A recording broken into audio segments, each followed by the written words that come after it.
I've just got to accept that this is the way things are. This is what my Auntie Ira said to me just a week or so ago in the wake of her husband's funeral and death. Sometimes death is a very real part of our life,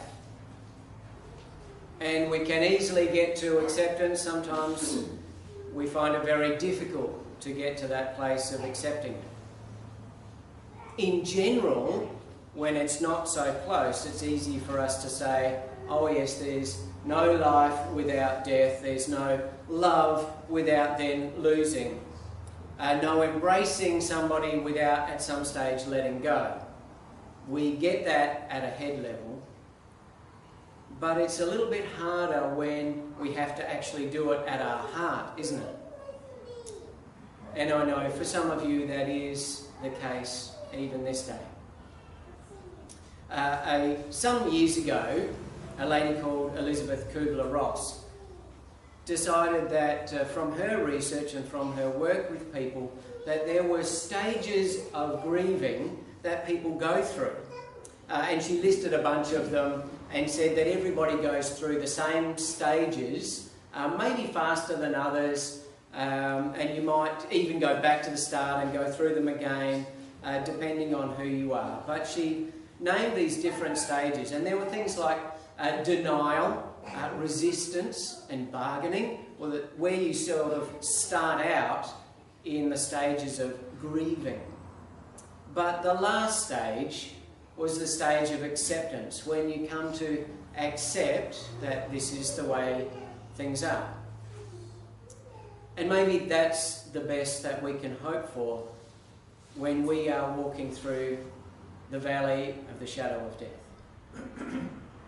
And so it is that the women come to the empty tomb that first Easter morning. They didn't know it was empty when they come. They're in one of those stages of grief.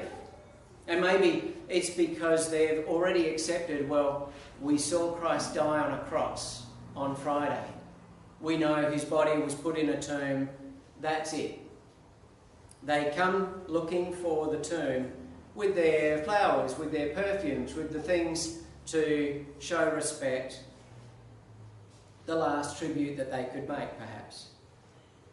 And you might be saying, well, where are all the male disciples on that first Easter morning?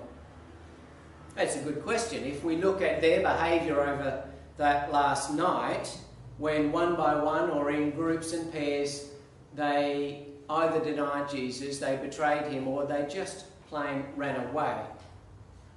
My guess is that they're in hiding somewhere, in quiet rooms with the shutters pulled and the doors closed. That's the way they've come to accept that Jesus died for standing up for something that they too believed in, but maybe they're not going to stand up for it. So the women come with their perfume, with their oils, because they accept that Jesus is dead. And maybe as they walk that morning, one says, well, wasn't it great while it lasted and while we had him with us? Another says, yeah, but now it's over. Jesus is gone. We have to face the facts. And they come while it's still dark, which is possibly symbolic of how they felt, where their minds were at. But then Matthew tells us the earth shook. The soldiers, those powerful and in control soldiers, are shook also and turned to what seemed more like dead men than in control and forceful soldiers. An angel sits almost cheekily on the stone that has now been rolled back. And when the women get there, the angel says to them, I know that you're here looking for dead Jesus, Well, he isn't here. He is raised. Come, see for yourself. Then go quickly and tell those frightened disciples. And the women do. They look for themselves and they run back, not to Galilee as they knew it, but they run back to a whole changed world, because everything is different now. And the rest of the New Testament, you can see over and over again stories of the women and the disciples experiencing this shaken up, turned upside down, changed world, all because of this one event, that Jesus had been raised from the dead. Some people will say to you, you just have to face facts. You'll just have to accept that this is the way things are. Religion and prayer are fine, but you'll have to be realistic. But who defines what is reality? Who defines for you what is possible or not possible? Who's in charge of the future? Whatever you say about the resurrection of Christ, something miraculous happened that morning.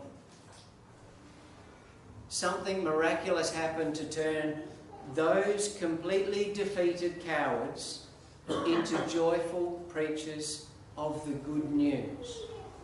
That God defeated death. That God overcame evil.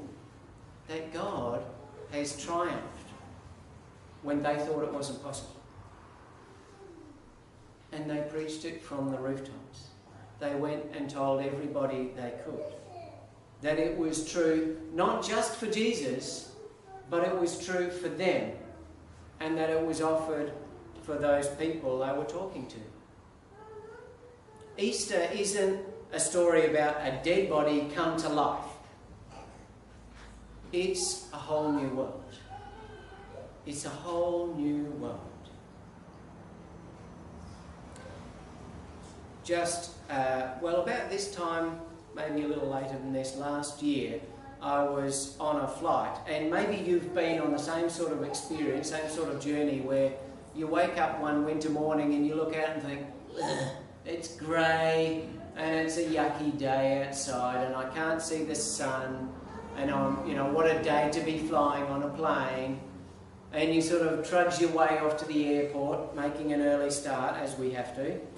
And you get there and you trudge through the rest of the day. You get on your plane.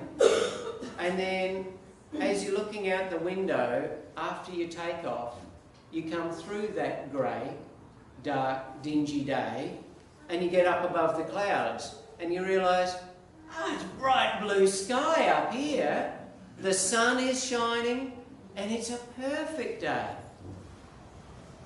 But from my vantage point, where I started, it didn't seem so. But that wasn't actually the truth. The truth was the sun was out and the sun was shining.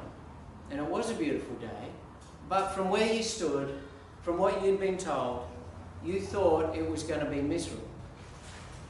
But that's not the truth. The truth is that there is a different reality. The world has changed.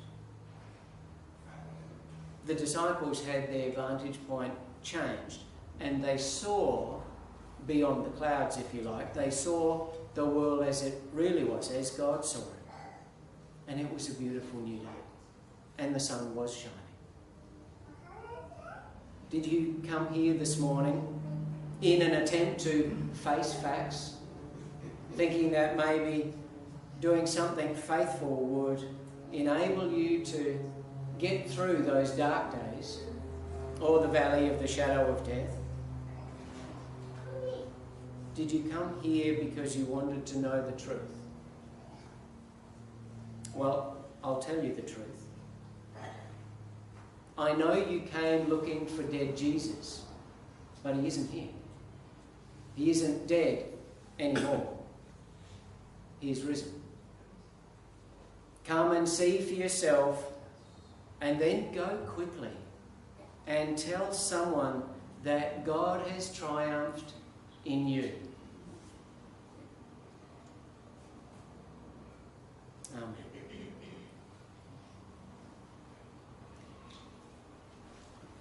Let's pray.